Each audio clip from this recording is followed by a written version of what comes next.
Uno de los mayores problemas que tienen muchas personas es ver hecho realidad los deseos que tienen. ¿Sí o no? ¿Cuántos tienen deseos aquí en este lugar? ¿Tienen deseos ustedes? Pero bueno, los deseos, cuidado con lo que deseamos, ¿no? Cuidado con lo que deseamos, ¿no?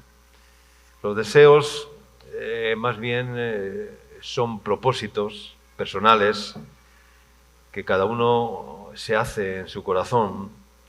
Esos son los deseos, ¿no?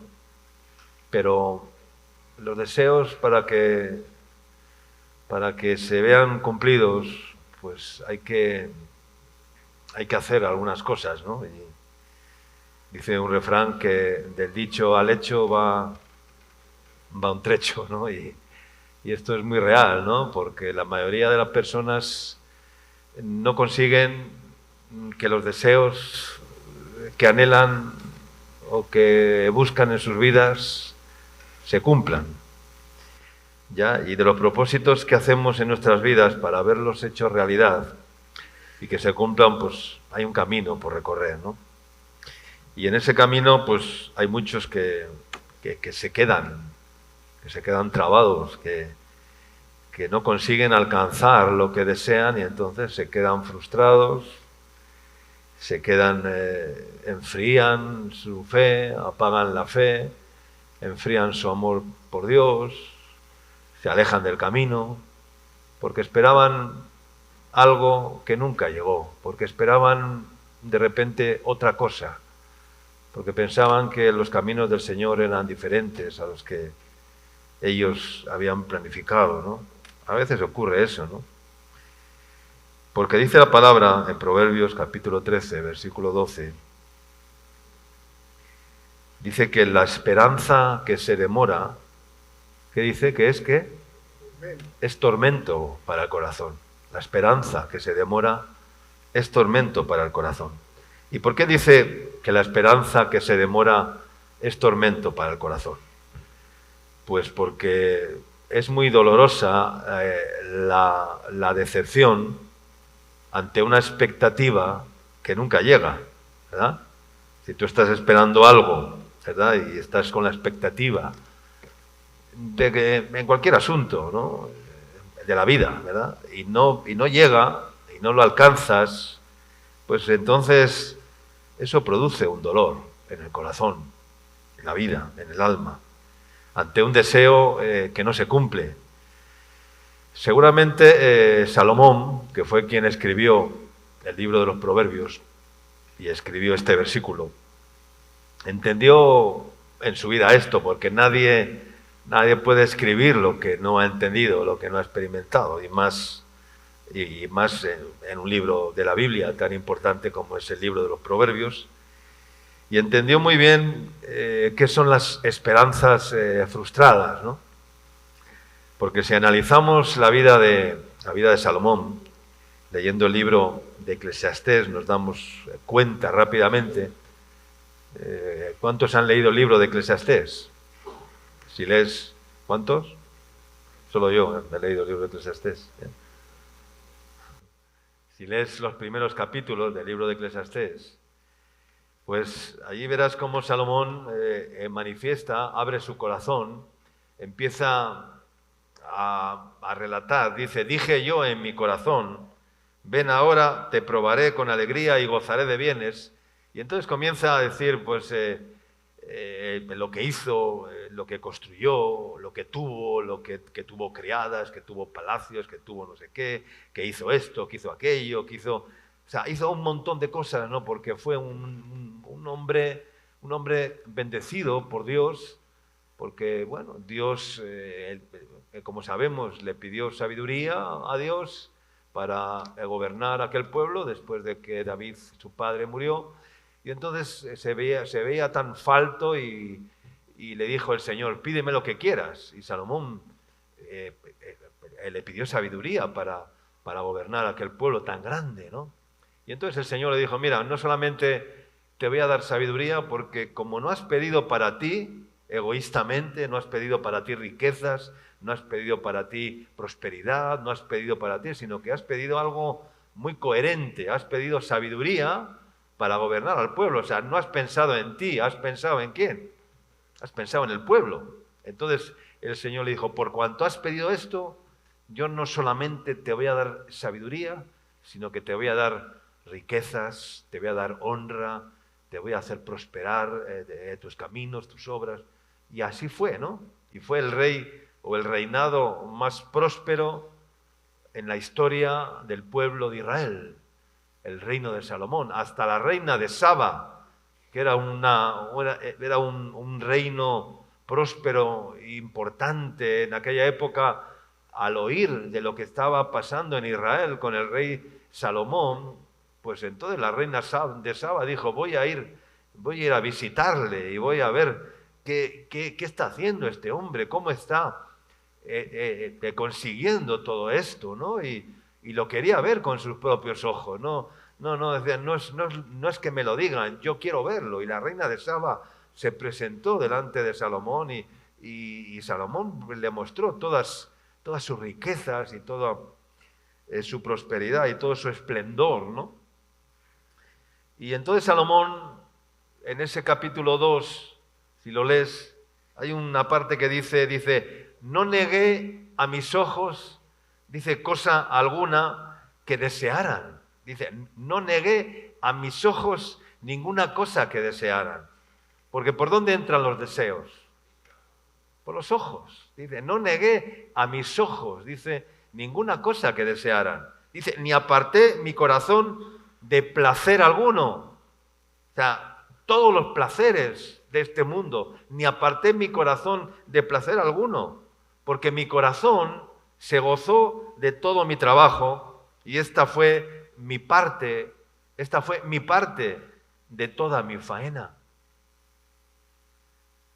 Pero dice la palabra que después de hacer todas estas cosas, después de alcanzar ese esplendor, esa gloria, esa honra, al final de su experiencia, dijo, todo es vanidad. No estoy satisfecho, no estoy completo. Es decir, lo he tenido todo, pero no estoy completo. Y todo esto que me rodea, todo esto que he conseguido, todo es vanidad. Esto no me va a llevar a la honra del cielo, esto no me va a llevar y de hecho, bueno, pues al final de sus días, cuando Salomón ya era viejo, dice que las mujeres desviaron su corazón y se entregó a la idolatría porque empezó a tomar mujeres paganas, ¿no? Y tuvo, ¿cuántas mujeres? 700 mujeres y no sé cuántas concubinas. O sea, madre mía, no sé cómo haría el hombre para estar con todas. Y al final terminó sus días y esto no agradó a Dios, dice la palabra, porque se volvió un idólatra, porque las mujeres desviaron su corazón. Y dijo, pues todo esto lo que me ha producido es un vacío, una aflicción, y me ha producido insatisfacción. Y por eso dijo que la esperanza que se demora es tormento para el corazón, porque no alcanzó realmente lo máximo que él deseaba. Pero luego dice, pero árbol de vida es el deseo, ¿qué? El deseo, árbol de vida es el deseo cumplido. Es la segunda parte del Proverbio 13:12. Árbol de vida, Proverbios 13:12. Árbol de vida es el deseo cumplido. Porque nada es más gratificante que al fin disfrutar por lo que tanto tiempo hemos deseado y hemos esperado. Árbol de vida. ¿Con qué compara a Jesús en el huerto y algún texto de la Biblia? Con el árbol de la vida. Árbol de vida es el deseo cumplido. El deseo cumplido es cuando nuestra alma se regocija porque genera una profunda satisfacción y una verdadera alegría. Ahora bien, Propósitos son deseos, deseos son propósitos, son determinaciones, son intenciones, aspiraciones, objetivos, planes, finalidades. Todo eso forman parte de los deseos que tiene el ser humano. Y es decir, la intención de hacer o de dejar de hacer algo. Algo que se quiere conseguir y por lo tanto requiere un esfuerzo y requiere de cierto sacrificio. Y sobre todo, y lo más importante, es tener una clara respuesta y confirmación de Dios. Si lo que quiero hacer es de Dios o no es de Dios. Yo no sé si tú le preguntas a Dios cuando de tu corazón brota un deseo o brota algo que tú le preguntas, ¿será la voluntad de Dios? ¿Es la voluntad de Dios que yo haga esto? ¿Que yo vaya a tal lugar? ¿Que yo tenga una relación con esta persona? ¿Será de Dios este chico, esta chica del cual me estoy enamorando? ¿Será la voluntad de Dios que yo deje tal lugar para ir a otro lugar? ¿Será o no será la voluntad de Dios? Y la mayoría de las personas se quedan en la pregunta y no reciben la confirmación de Dios. Y se quedan con la duda. Y cuando te quedas con la duda, pues la duda no te lleva por buen camino. O sea, la duda, olvídate, o sea, cuando tú dudes de algo, yo siempre he dicho, si dudas de algo es mejor que no hagas nada. Quédate quieto y espera en Dios, amén. Espera en Dios, a que Dios te diga, haz, vete, sí, no, espera en Dios. Pero no nos gusta esperar. Y entonces, si es el tiempo de Dios, si es la voluntad de Dios o no es, porque, como he dicho antes, mucho cuidado, hermanos, con lo que deseamos. Mucho cuidado con lo que deseamos. Y porque la Biblia nos dice una sola vez, sobre toda cosa guardada. ¿Guarda qué? Guarda tu corazón, porque de él mana la vida. Es decir, está advirtiéndonos de los peligros del corazón. Porque todos tenemos un corazón muy peligroso, extremadamente peligroso. De los deseos que pueden salir y que de hecho salen constantemente de nuestro corazón. ¿Tú te has sorprendido alguna vez? De decir, pero ¿cómo puedo yo pensar de esta manera? ¿Pero cómo puedo yo desear esto? ¿Pero cómo puedo yo? O sea, ¿qué es lo que hay en mí, en mi interior? Y por eso David, un hombre también, dijo, yo no he puesto mi corazón en cosas demasiado sublimes. Dice, y he acallado mi alma. Dice, he aplacado mis deseos. Salmos 131, 2. Dice, he aplacado mis deseos. Es decir, he hecho un blindaje a mis deseos. He aplacado mis... ¿Qué es aplacar? En términos deportivos, los que juegan al rugby, ese deporte tan bravo, le echo un placaje, ¿no? Ahí ves como los que defienden el arco, ¿verdad? Cuando viene el otro a querer entrar en el arco para le hacen un placaje, ¿no? Le agarran de las piernas, de los lomos, de donde pueden, para evitar que él avance. He aplacado mis deseos. Dice, soy como un niño destetado. Está mi alma. Como un niño destetado está mi alma. ¿Qué es lo que interpretas cuando dice David, soy como un niño destetado? Es como cuando al bebé, cuando tiene 1 año y medio, 2 años, hay que irle ya sacando del pecho de la mamá, ¿verdad? Porque no puede estar toda la vida como un lechoncito, ¿verdad? He venido a ser como un niño destetado. y destetado está mi alma. Mira, ¿sabes cuál es? El mundo es ese pecho. Yo así lo interpreto. El mundo es como un pecho grande, ¿verdad? Y que quiere darnos satisfacción y que nos dice a voces: cumple tus deseos, cumple tus deseos. Y realízate a ti mismo. Llega lo más alto que puedas. Y él dijo: no, yo voy a ser como un niño destetado.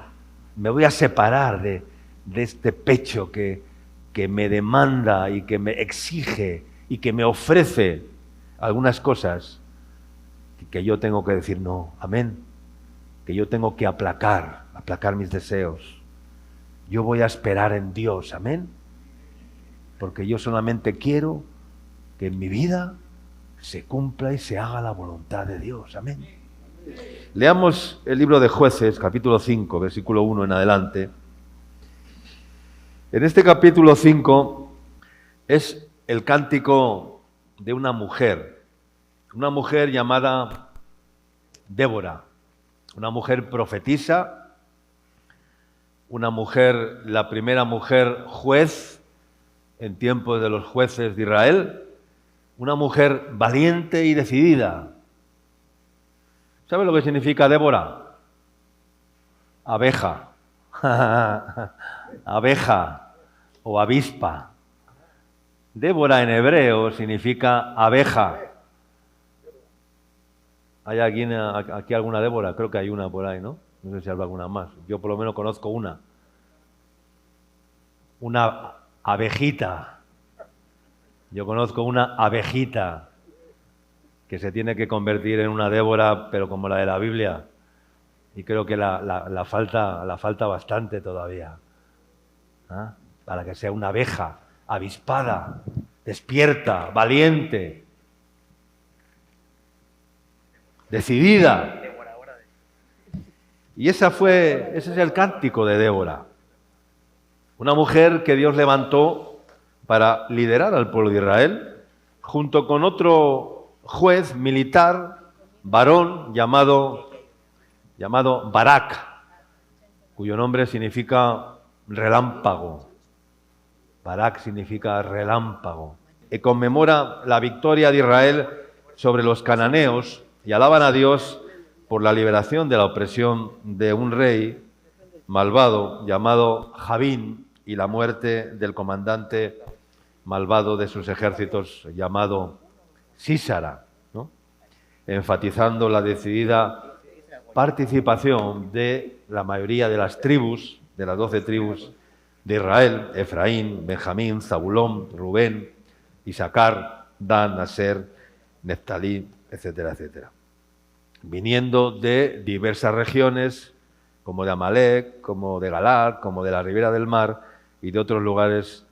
Pero los detalles que voy a utilizar en este mensaje es el énfasis que ellos hacen en su canto con respecto a dos tribus, la tribu de Rubén y la tribu de Isaacar. Y hablando de Rubén, vamos a leerlo. Dice, aquel día, vamos a leer desde el principio, es un poco largo, pero vamos a leerlo porque es interesante. Dice, aquel día cantó Débora con Barak, hijo de Abinoam, diciendo, por haberse puesto al frente los caudillos en Israel, por haberse ofrecido voluntariamente al pueblo, alabad a Jehová. Oíd reyes, escuchad, oh príncipes, yo cantaré a Yahvé, cantaré salmos a Yahvé, el Dios de Israel. Cuando saliste de Seir, oh Yahvé, cuando te marchaste de los campos de Edom, la tierra tembló y los cielos destilaron y las nubes gotearon aguas. Los montes temblaron delante de Yahvé, aquel Sinaí delante de Yahvé, Dios de Israel. En los días de Sangar, hijo de Anat, en los días de Jael, quedaron abandonados los caminos y los que andaban por las sendas se apartaban por senderos torcidos. Estaban en un tiempo delicado. Las aldeas quedaron abandonadas en Israel. Habían decaído, dice, hasta que yo, Débora, me levanté y me levanté como madre. en Israel. Cuando escogían nuevos dioses, ¿qué dice? La guerra estaba, ¿a dónde? A las puertas. Ay, amigo, esto es interesante. Cuando escogían nuevos dioses, ¿qué dice? Que la guerra estaba a las puertas. Y habla de dioses como. ¿Qué dioses son esos? Dioses con minúscula. ¿Qué dioses son esos? Son principados, potestades, paganas, son demonios, son principados diabólicos. Cuando cambias al Dios verdadero por los dioses de este mundo, que hay muchos, y eso es la idolatría. La idolatría no es ir a pasear al Señor de los Milagros este mes de octubre, que ya empieza, ¿no? ¿No es este mes? ¿El mes morado? Sí, ¿no? Ya. No, eso no es idolatría. Eso es una idolatría muy común, pero hay, amigo, hay mucha idolatría en el corazón. Cuando escogían nuevos dioses, ¿qué pasaba? Que la guerra estaba a sus puertas. Y cuando escoges nuevos dioses, la guerra, los conflictos, van a venir a llamar a tu puerta y vienen a llamar a tu puerta. Cuando cambias al Dios verdadero por los dioses paganos y por la idolatría y por el amor de este mundo, la guerra viene a tus puertas. Amén. Dice, ¿se veía escudo o lanza entre 40.000 en Israel? Mi corazón es para vosotros, jefes de Israel, para los que voluntariamente os ofrecisteis entre el pueblo. Alabad a Jehová. Vosotros los que cabalgáis en asnas blancas, los que presidís en juicio, y vosotros los que viajáis, hablad. Yo creo que se estaba dirigiendo a los profetas que habían de venir, que aún no habían, ¿no? Y los que cabalgáis en asnas blancas, los que presidís en juicio, y vosotros los que viajáis, hablad. Lejos del ruido de los arqueros en los abrevaderos, allí repetirán los triunfos de Dios, de Yahvé, los triunfos de sus aldeas en Israel. Entonces marchará hacia las puertas el pueblo de Jehová. Amén. Y el verso 12, aquí es donde empieza lo interesante. Dice, despierta, despierta, Débora, despierta, despierta, entona cántico. Levántate, Barak, y lleva tus cautivos, hijos de Abinoam. Entonces marchó el resto de los nobles. El pueblo de Yahvé marchó por él en contra de los poderosos. En pos de ti, de Efraín vinieron los radicados en Amalec. En pos de ti, Benjamín, entre tus pueblos. De Maquir descendieron príncipes, y de Zabulón los que tenían vara de mando. Caudillos también de Isaacar fueron con Débora. Caudillos, líderes, caudillos también de Isaacar fueron con Débora. Y como Barak, también Isaacar se precipitó a pie en el valle. Mira lo que dice acá. Entre las familias de Rubén hubo, ¿qué dice? Grandes resoluciones de corazón. ¿Por qué te quedaste entre los rediles para oír los balidos de los rebaños?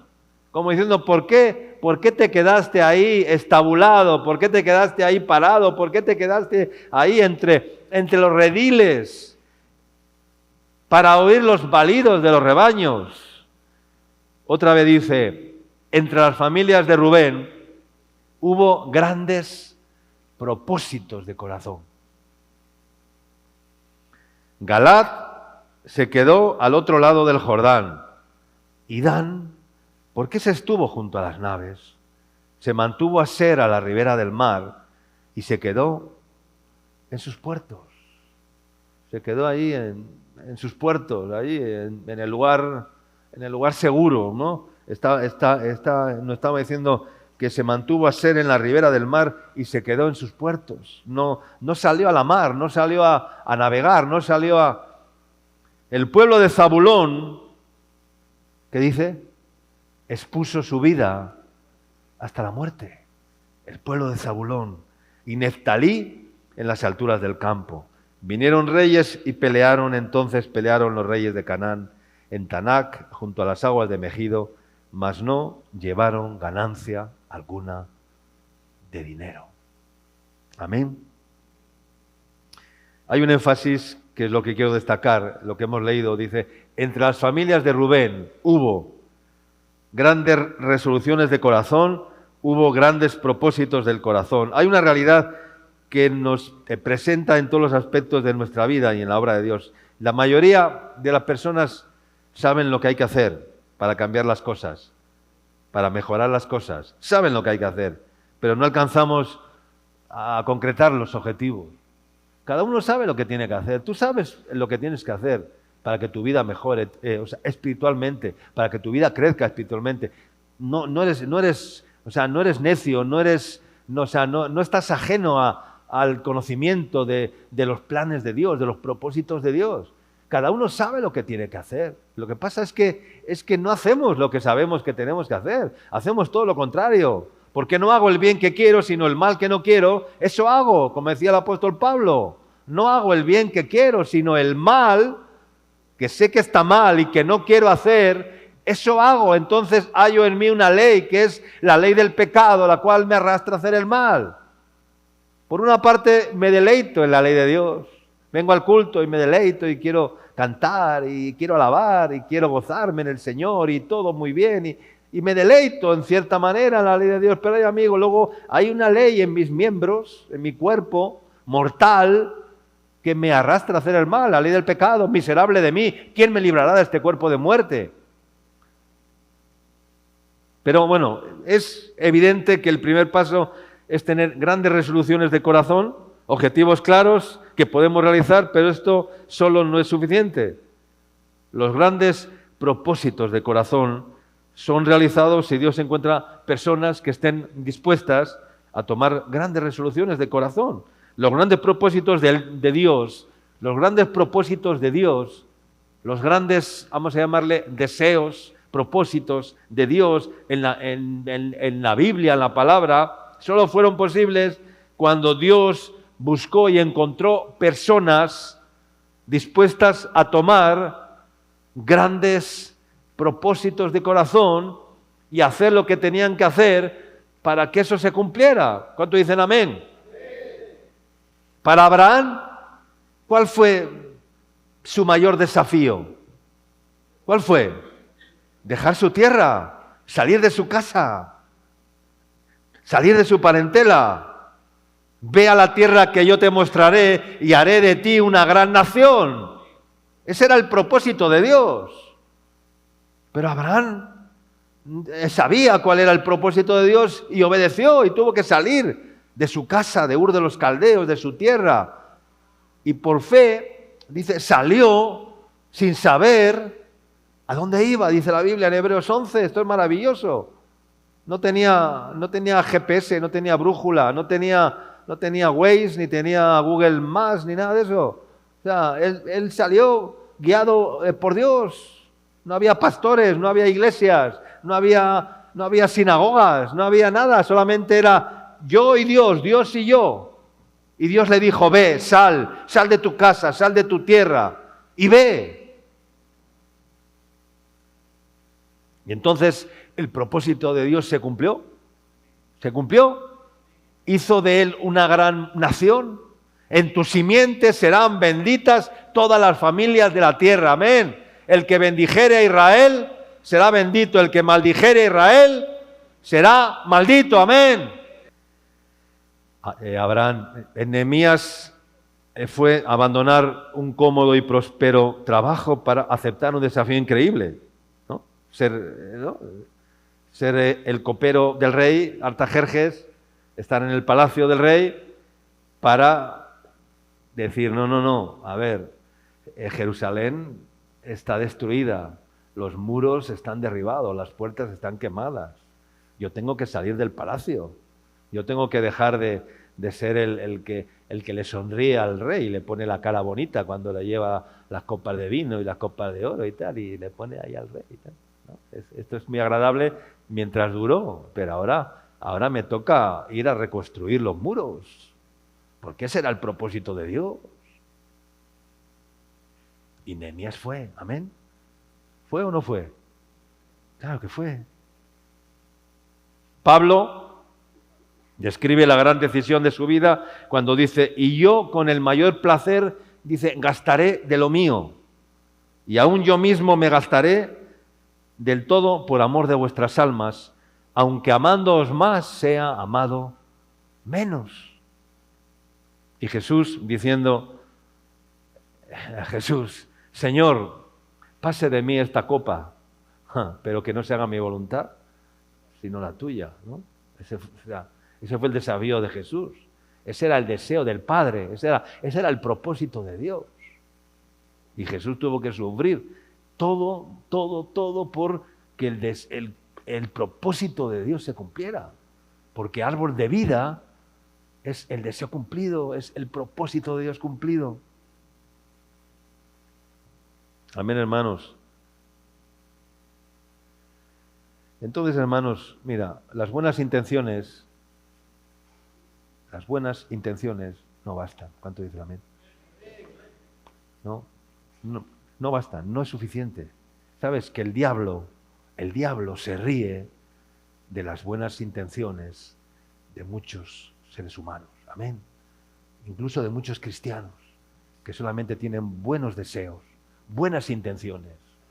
Pero el diablo dice, bueno, mientras solamente sean buenas intenciones, no pasa nada. Porque las buenas intenciones no van a ningún lado. Hay que pasar de los propósitos a los hechos. ¿Cuántos dicen amén? De las buenas intenciones a las buenas decisiones en el Señor. Amén. Ese es el propósito de Dios. Y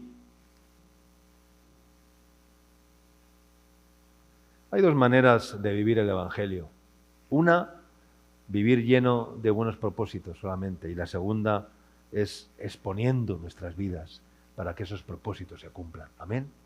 Como Zabulón. ¿Qué hizo Zabulón? ¿Qué dice? Expuso sus vidas hasta la muerte. Y Zabulón expuso sus vidas. No se quedó en los puertos, en la ribera del mar. No. Expuso su vida. Expusieron sus vidas hasta la muerte. Para que se cumplieran los propósitos de Dios. Claro, pues para que se cumplan los propósitos de Dios, lo segundo que hay que hacer es exponer nuestras vidas, en cierta manera. Alguien dijo una vez una gran verdad. Dijo, solo tendré todo de Dios cuando Él tenga todo de mí. Amén. Solamente podré tener todo lo que es de Dios cuando Él tenga todo lo que es mío. Amén. Porque el Señor te dice, todo lo que es mío es tuyo. Pero ¿y lo tuyo? ¿Es del Señor? ¿Es del Señor?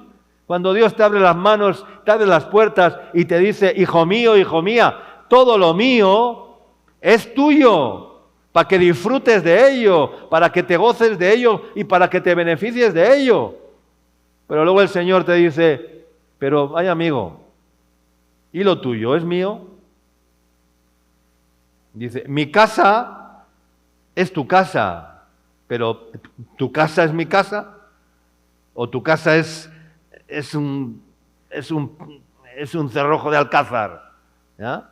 Puerta cerrada, a cal y canto. ¿Ya? La pregunta es, ¿tiene Dios todo de mí? ¿Tiene Dios todo de ti? ¿O somos como los de Rubén, como las familias de Rubén, solamente resoluciones de corazón, pero se quedaron en los rediles, oyendo los bramidos en los abrevaderos? En cambio, los de Zabulón, dispuestos a exponer sus vidas hasta la muerte para que los propósitos de Dios se cumplan en nosotros. Amén. Proverbios capítulo 13, versículo 4. ¿Qué dice? El alma del perezoso desea ¿y qué? Y nada alcanza. Mas el alma de los diligentes será prosperada. El alma del perezoso desea y nada alcanza. ¿A alguno de ustedes le suena esto de algo? No, es que yo no soy perezoso, pastor. Sí, hay mucha pereza, hermanos. Hay mucha pereza en la congregación, en la iglesia, en la obra, en las vidas. Hay mucha pereza. No, pero yo trabajo, pastor. No, hermano, hay mucha pereza. No solamente en el trabajo de doblar el lomo o de la oficina o de tal. No. Hay mucha pereza, hermanos. La pereza es un pecado. Es un pecado la pereza, pero parece que no. Como no es algo grosero, como no es la fornicación, ni es el robo, ni es el homicidio, pero hay mucha pereza espiritual, hay una gran pereza. ¡Qué flojera! ¿Verdad? ¡Qué flojera! ¡Qué flojera! Dios no educa a hijos flojos, amén. Dios no educa a los hijos flojos. Dios educa a los hijos esforzados, amén. A los flojos no. Hay mucha flojera, hermanos. Perezoso, ¿hasta cuándo has de dormir? Dice la Biblia. Caminante, ¿verdad? ¿Hasta cuándo? Un poco de frotar las manos, un poco de dormir, no sé qué. Proverbios 26, un poco más adelante, 13 al 15. Proverbios 26, 13 al 15. Dice el perezoso, el león está en el camino, el león está en las calles, como diciendo, no salgas, que está el león. No dice el perezoso, pero eso lo dice él porque no quiere salir de casa. Y por eso dice, el león está en la calle, el león está ahí, está en el camino, no salgas que te va a comer el león. Eso dice el perezoso. Pero no hay ningún león. O sea, es un león virtual, es un león ficticio, no existe tal león. El león está en las calles, el león está en el camino, ¿no? Cuidadito, ¿no? El león. Dice, como la puerta gira sus quicios, así el perezoso se vuelve en su cama. ¿Cómo hace la puerta? Gira sus quicios, ¿no? Pues así el perezoso hace en su cama. Un rato para la derecha, un rato para la izquierda. Un rato panza abajo y un rato panza arriba. ¿Ya? En los cuatro puntos cardinales, ¿ya? Los que tienen mucha panza no se pueden poner panza abajo porque la panza les da ahí en el colchón y es incómodo. Panza arriba, ¿verdad? Para la derecha o para la izquierda. Vuelta y vuelta, ¿verdad? Mete el perezoso su mano en el plato y se cansa de llevarla a su boca. ¡Ay, Dios mío! La cosa se pone todavía más complicada. Ni para comer, vamos.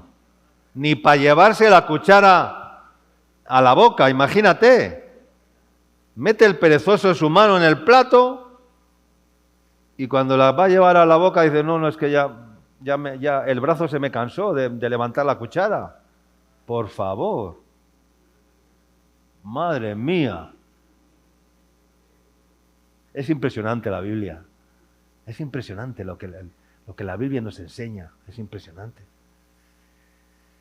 Bueno, vamos avanzando. Vamos a mirar a otra tribu, la de Isaacar. No quiero tomar un texto que está en Génesis capítulo 49,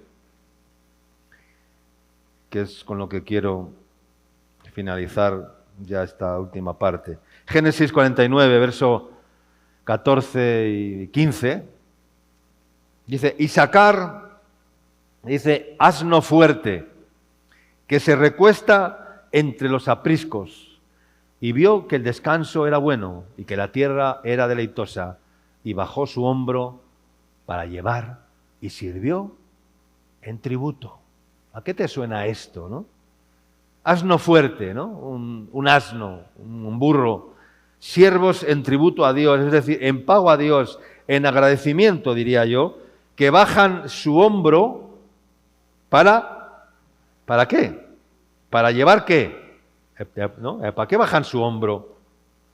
Para llevar carga, ¿no? Porque ¿dónde se pone la carga? sobre los hombros, ¿verdad? Sobre los hombros, porque es la parte del cuerpo donde se lleva la carga. Las espaldas, para llevar la carga, en reposo de nuestras obras carnales, que tanto nos fatigan y nos cansan, las obras humanas. Alguno te dice, estoy cansado. Estás cansado de tu egoísmo, estás cansado de ti mismo, estás cansado de tu propia vida, no estás cansado porque el trabajo para Dios no cansa, hermano, no cansa. Estás cansado de la vida, estás cansado de insatisfacción, estás cansado de ir de fracaso en fracaso, estás cansado de no alcanzar lo que deseas, de eso estás cansado. Estás cansado de cumplir con las demandas y con las exigencias del espíritu de este mundo, que demanda y demanda y demanda. Y eso como cansa, hermano. Pero Dios no cansa. Porque Él además ha prometido que Él da fuerzas y multiplica las fuerzas del que no tiene ningunas.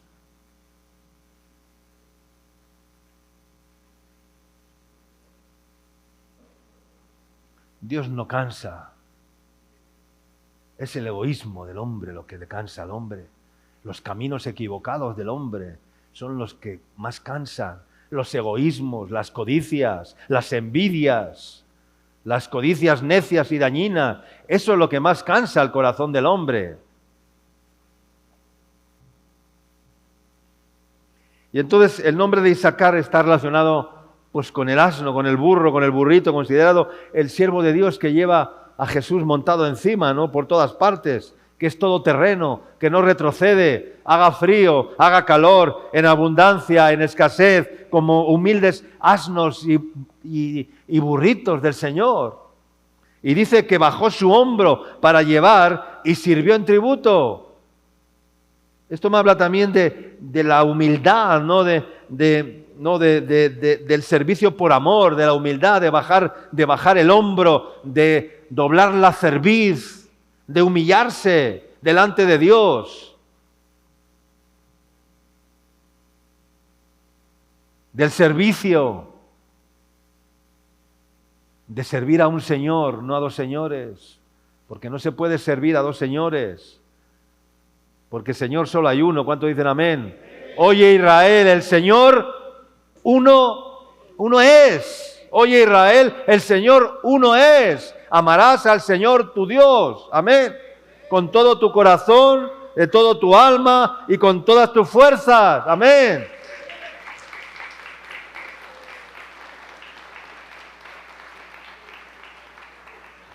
Y vio que el descanso era bueno y que la tierra era deleitosa. Y bajó su hombro para llevar y sirvió en tributo. Bajó su hombro en humildad para dejarse poner el yugo. Esto es lo que más, lo que interpreto, ¿no? Dejarse poner el yugo, como dijo Jesús, pero lamentablemente hay muchos que todavía no se dejan poner el yugo de Cristo en sus vidas. Amén. El yugo. Y la vida cristiana consiste en tres cosas. Básicamente, el yugo, la cruz y el arado. El yugo, la cruz y el arado. Porque cuando tú estás yugado a Cristo, entonces, ¿qué hacen los bueyes cuando están yugados a Cristo? ¿Jalan de cuál? Jalan del arado. ¿Qué es el arado? Es la labor, es la obra de Dios. Es el trabajo en el Señor. Ese es el arado, poner las manos en el arado. Ninguno que poniendo su mano en el arado y mira hacia atrás es apto para el reino de Dios. Pero hay que poner la mano en el arado. Hay que poner la mano en algún lado. Algunos solo le ponen la mano a la chibola en el hombro. O al chibolo, no sé cómo es, pero hay que poner la mano en el arado, hermano. Pon la mano en el arado.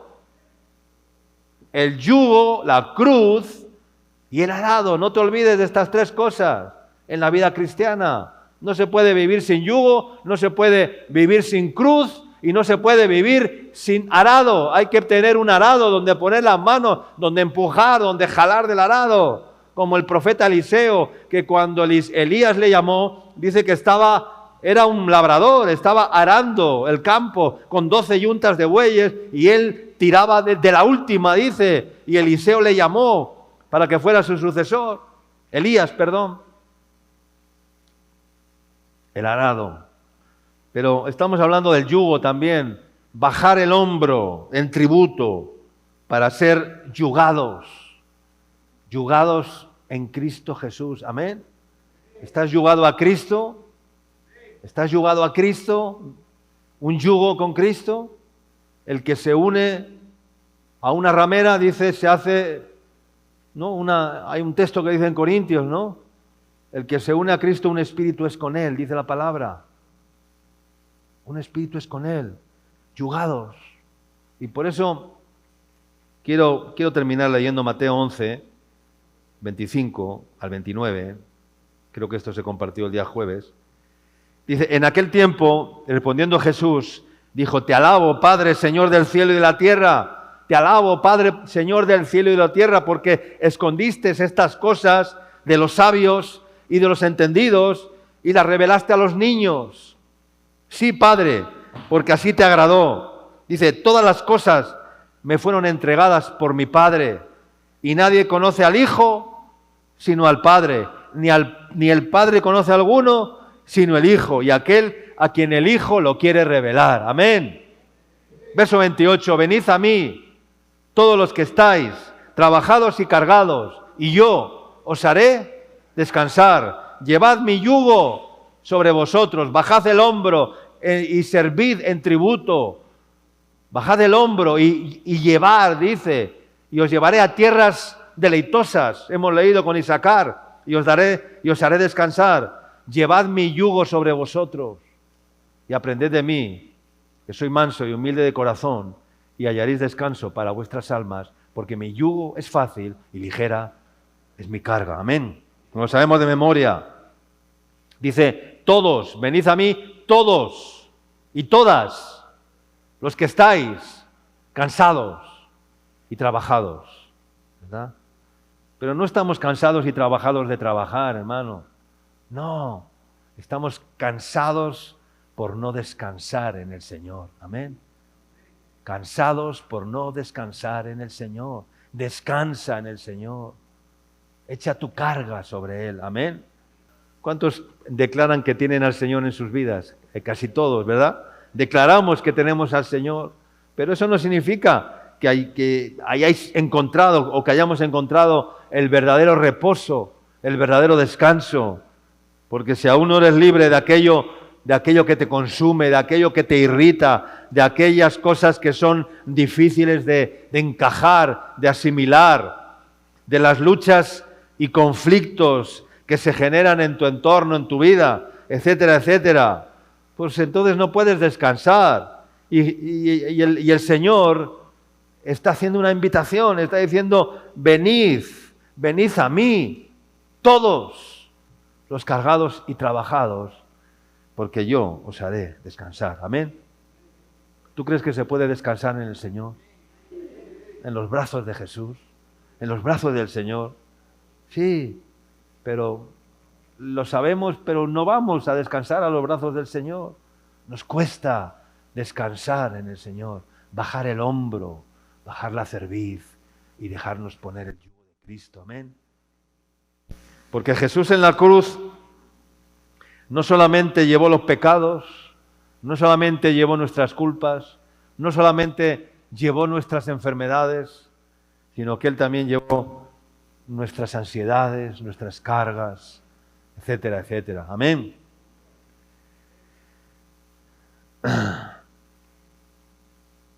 Y si te ha vencido el cansancio en tu propia vida, que la propia vida te produce, has experimentado que tu vida está llena, tal vez, de frustraciones, pues para eso está el Evangelio. Para eso es este Evangelio. No es para demandar, que sigas exigiéndote a ti mismo lo que no puedes alcanzar por ti mismo. Porque hay cosas que no puedes alcanzar por ti mismo, solamente si descansas en el Señor. Amén. Hay cosas que no vas a poder vencer por ti mismo, solamente si descansas en el Señor, porque de Él es la guerra y de Él es la victoria. Mía es la guerra, mía es la victoria y yo peleo por vosotros, dice el Señor.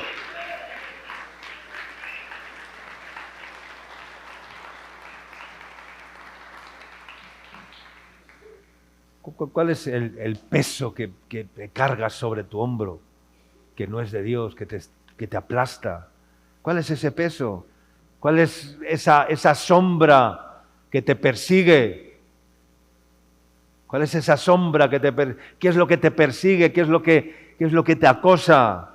¿Qué hay en tu conciencia que no te deja vivir en paz en tu vida? ¿Qué tienes aquí en tu mente, en tu conciencia? ¿Qué parásitos están ahí dando vueltas en tu mente que no te dejan descansar y disfrutar de los deleites en el Señor? Amén. Porque dice el salmista, delicias a tu diestra, delicias a tu diestra. ¿Pero estás disfrutando de esas delicias? ¿Arroz 3 delicias? No. Hay un plato chino que es el arroz. En Europa al chaufa le llaman arroz 3 delicias. No sabían, ¿no? Los chinos, cuando en España abrieron los restaurantes chinos, allí no se le llama chaufa. Allí al arroz chaufa le llaman arroz 3 delicias. Pero no es el arroz 3 delicias, ¿no? Delicias a tu diestra, amén. Pero experimentas esas delicias, te gozas en el Señor, disfrutas con el Señor o no disfrutas, hermano. Es que hay personas que no disfrutan en el Señor, que no han entendido todavía lo que son las delicias a su diestra. Entonces, ¿qué lastre llevas en tu vida? ¿Qué sombra te persigue? ¿Qué hay en tu conciencia que no te deja vivir en paz? ¿A qué traición, a qué engaño fuiste sometido que aún no has sido capaz de perdonar? Hay tantas cosas ahí que están provocando un colapso en tu vida espiritual. ¿Quieres que siga? ¿Quieres que siga? Diciéndote cosas, no para acusarte, sino para redarguirte. Amén. Y todo eso sin asimilar, sin haber encontrado el perdón, y tú sigues ahí con la cabeza erguida. Tú sigues pensando que tú puedes resolver tus problemas. Tú sigues pensando que tú eres capaz de resolver los problemas y gestionar los asuntos difíciles que vienen a tu vida. Y sigues ahí aferrándote a ti, a tu capacidad. Y sigues confiando en ti. Y sigues apoyándote en tu propia prudencia. En vez de decir, Señor, me rindo a ti. Yo quiero confiar en ti, quiero vivir por ti, para ti. Quiero darte todo de mí, no quiero reservarme nada, nada.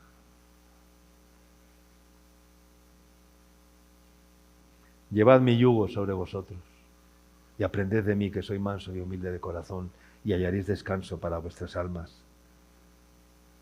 2 bueyes en uno. ¿Y sabes lo que hace el yugo en tu vida? Cuando tú te yugas a Cristo, ¿sabes? Es que tú dejas de ser el centro de tu vida. Amén. Ya no eres tú el centro, estás yugado con Cristo. Y tú ya no eres nada. Porque un buey sin el otro, o sea, tú imagínate los 2 bueyes agarrados del arado, ¿verdad? Y un buey quiere tirar para la derecha y el otro quiere tirar para la izquierda. Menuda guerra. Los bueyes, para eso precisamente les ponen el yugo, para que jalen en la misma dirección, para que hagan los surcos derechos en el campo. ¿Quieres que tu vida vaya derechita hacia la meta, hacia la corona de vida? Pues el yugo de Cristo, hermano. No os unáis en yugo desigual con los incrédulos. No, el yugo de Cristo. Solamente el yugo de Cristo. Decía Jeremías en Lamentaciones, bueno le es al hombre llevar el yugo desde su juventud. Desde su juventud, llevar el yugo de Cristo. Unido a Cristo. Porque el que se une a Cristo, un espíritu es con Él. Amén, hermanos. Solamente el yugo de Cristo te hace libre de ti mismo para librarte del poder del pecado, del poder de tu ego, de la autoconfianza. Pero somos tan duros de corazón. Somos tan duros de corazón, hermanos. Hay tanta dureza en nuestro corazón. Conocemos la palabra, sabemos la Biblia, pero ¿cuánto nos cuesta bajar el hombro y servir a Dios en tributo, en agradecimiento, en pago? Aleluya. Porque mi Dios viene con retribución, con pago, Él mismo vendrá y os salvará, dice la Escritura.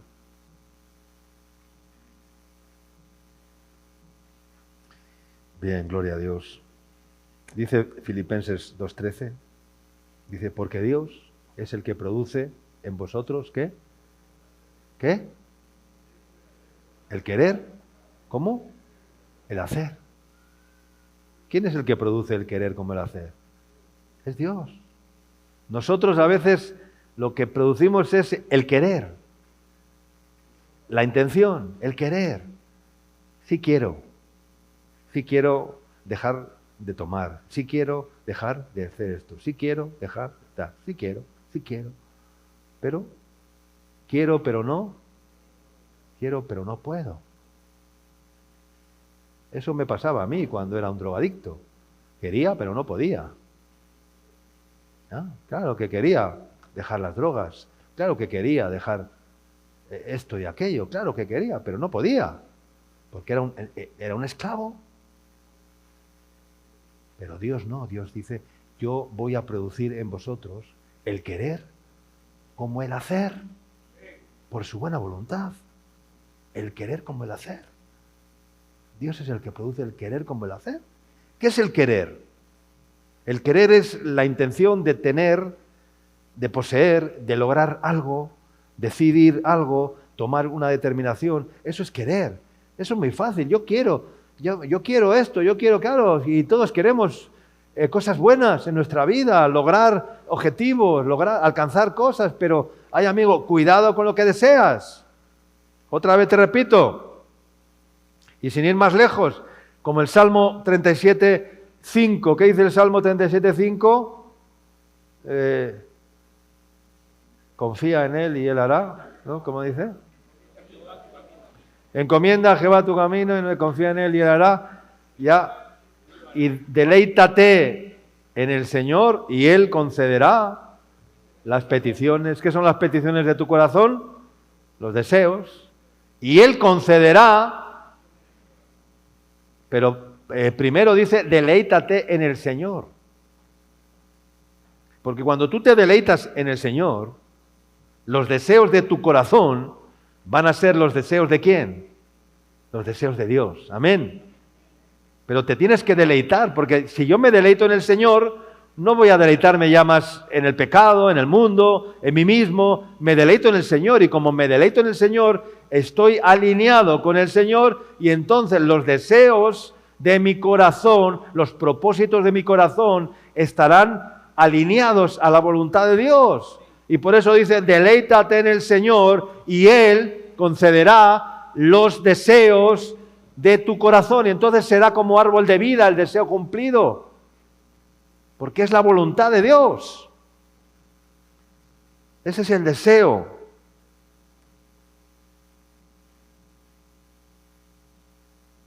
¿Y qué es el hacer? ¿Qué es el hacer? El querer, ya lo hemos dicho. ¿Qué es el hacer? El hacer es producir, el hacer es fabricar cosas materiales, el hacer es causar algo, provocar algo, ocasionar algo. Eso es el hacer. Así que en el querer está implicada nuestra voluntad, el deseo de lograr o de hacer. Sin desear nadie puede hacer. nadie puede actuar, tienes que desear hacerlo. Y si tú deseas hacer algo conforme a la voluntad de Dios, dice que Dios va a poner el querer como el hacer por su buena voluntad, porque el querer y el hacer entonces van unidos. Aleluya. Y esto solamente lo puede producir Dios. Amén. Solamente lo puede producir Dios. Claro, y ese texto, el verso anterior dice, por tanto, amados míos, como siempre habéis obedecido, no como en mi presencia solamente, sino mucho más ahora en mi ausencia, decía Pablo a la iglesia, ocupaos, dice, de vuestra salvación con temor y temblor. Y luego dice, porque Dios es el que produce en vosotros el querer como el hacer por su buena voluntad. Amén.